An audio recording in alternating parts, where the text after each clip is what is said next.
Hi everyone, my name is Ashna Sisodia and you are watching this session where we are going to discuss the multiple choice questions for science and technology section. This is going to be absolutely important for UPSC Prelims 2023.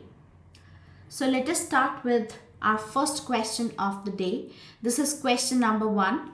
After I read this question, you may pause this session and solve it. Then you can check whether you have chosen the correct answer or not. So let's start with our question number 1. You have to consider the following statements. Immune imprinting only occurs in a newborn infant as a form of acquired immunity. This is statement 1. And statement 2 is a newborn baby acquires passive immunity from its mother through the placenta. So you have to choose the correct statement here. And the correct statement is, it is C. This is C. That is 2 only. Actually, statement 1 is not correct because immune imprinting is a tendency of the body to repeat its immune response based on the first variant it encountered through infection or vaccination. So therefore statement 1 is wrong. Statement 2 is correct. Passive immunity is provided when a person is given antibodies to a disease rather than producing them through his or her immune system. For example, a newborn baby acquired passive immunity from its mother through the placenta. So correct option is C. Then let's go ahead and cover our second question. In the context of leprosy, you have to consider the following statements. Statement 1 says that leprosy is a chronic infectious disease caused by Mycobacterium leprae. And statement 2 says that in India, Leprosy Day is observed on 30th of January every year, which coincides with the death anniversary of Netaji Subhash Chandra Bose. Third option is leprosy is curable with multi-drug therapy. You have to choose the correct statement here. And what's the correct statement? Statement 1 is correct. Yes, it is a chronic infectious disease. Statement 3 is also correct. It is curable with multi-drug therapy. This Leprosy Day is celebrated on 29th of January. It's not celebrated on 30th, rather 29th of January. And World Leprosy Day is observed every year on the last Sunday of January. So leprosy is also known by the name Hansen's disease. It's a chronic infectious disease which is caused by Mycobacterium leprae. The disease, it affects the skin, the peripheral nerves, the surface of the upper respiratory tract and the eyes. Statement 2 is not correct because in India it is observed on 30th of January every year, but that coincides with the death anniversary of Mahatma Gandhi and not Subhash Chandra Bose. Okay, so the question is asking in India when it is observed on 30th of January in India, but this does not coincide with Subhash Chandra Bose death anniversary, rather Mahatma Gandhi's.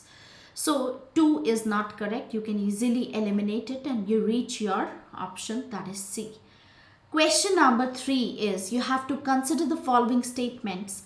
First is gravitational lensing is the phenomena in which the light emitted by the source is bent due to the presence of another massive body. And second is redshift represents the change in the frequency of the signal when an object is moving away depending on the object's location and movement. You have to choose the correct option. Well, the correct option is C. Both the statements are correct actually.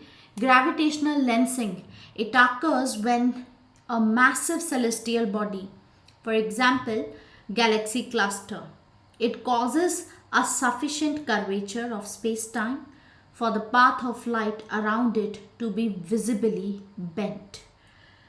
as if it is done by a lens. So the body causing the light to curve is accordingly called a gravitational lens.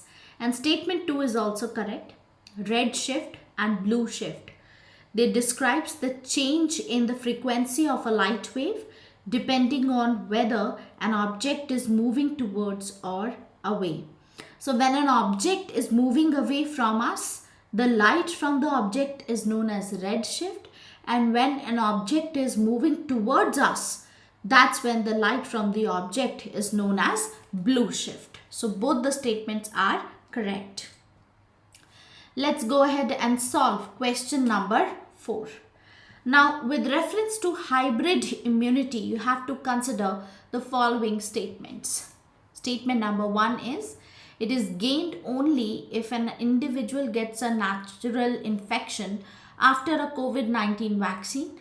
And statement 2 says that it provides better immunity as compared to the immunity gained after the vaccination. So you have to choose the correct statement here again. And what's the correct answer? The correct answer is B. That is, statement 1 is not correct. Hybrid immunity is defined as the immune protection in individuals who have had one or more doses of COVID-19 vaccine and who experienced at least one SARS-CoV-19 infection, which is before or after the initiation of vaccination. That is hybrid immunity. This is absolutely important for us to know, as this pandemic is still continuing. We all know that, although it's not as dangerous as it used to be at one point of time, but still it is relevant in the present context. So statement 1 is wrong. Statement 2 is correct. Getting a natural infection before or after the vaccination, it provides better protection than vaccines alone because it prepares the body against the entire virus rather than just the spike protein. So, correct option is B. Now we have our next question. Which of the following benefits are offered by nanofertilizers over conventional fertilizers? We have three options here. First is, does it lead to higher absorption rate, reduction in environmental pollution, or ability to provide a slow release of nutrients? Now the question says that you have to select the correct answer using the code given below.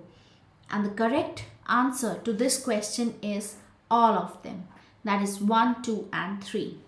See, nanotechnology, it utilizes nanomaterials of less than 100 nanometer in size, which may offer an unprecedented opportunity to develop concentrated sources of plant nutrients having higher absorption rate, utilization efficacy, and minimum losses. So option 1 is correct.